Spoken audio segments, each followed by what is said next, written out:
Assalamualaikum warahmatullahi wabarakatuh. Ashama kabajamtoota jaalatamtoota hordoftoonni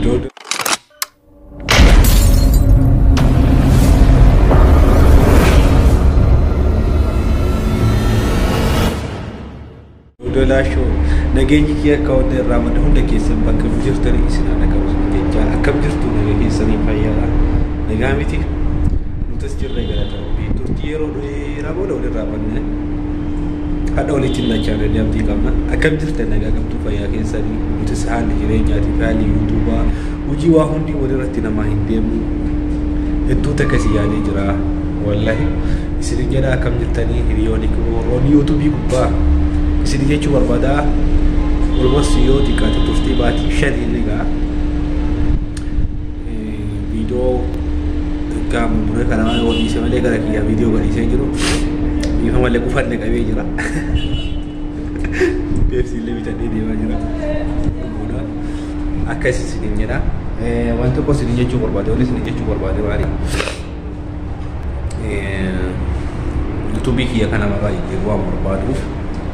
hundi keessan akkanaa beektanii akka baboota nama wallaallee yuutuubii kana maqaa jijjiirachuu barbaada waan ta'eef hundi keessanuu akkasii akkanaa hubattanii isin jedha maqaa naa filattanii maqaan isinii kaa'u kana keessaa kamtu akka isinii ta'u bakka filannootitti irratti naa jettanii gariin kanumaan dhiisi jedha ani garuu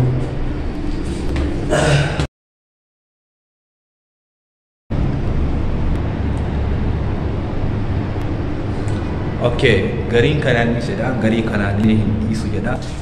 jijjiiruu barbaada ammas filannoota kiyyaa ta'uu qaba kiyya osoo hin taane ka daawwattoota kiyyaati yoo kunuu bareeda kanaan dhiisettanis hin danda'ama hundi isaa ani garuu maqaa 2-3 maqaa kiyya irra deeffachuu barbaaduuf maqaallee bareeda dhiisuu jettetti tolaashoo isa jedhu kan hin danda'ama garuu ni jijjiira jedha filannoo keessa laala yoo harki caalu dodolaa irra dhiisii jettan yoo harki caalu jijjiiradhu jettanis rakkoo miti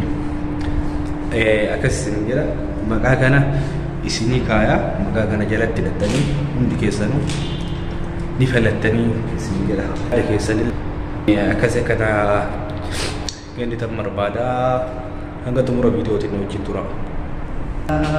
akkuma isiniin jedhee maqaan ani filachuu barbaadu maqaa sadii keessaa tokko maqaa Abdii Entertainment tokko Abdii Show tokko Abdii Tube kana keessaa kamtu ta'a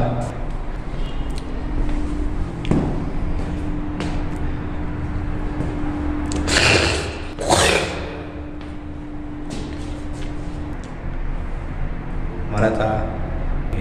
jalatti yaada keessanillee kamtu akka bareeda ta'e akkasiin naawwanna jedhaati isinin jala galatoomaa amma booda rabbii fedhe hin bannu viidiyoo bareedaan jirra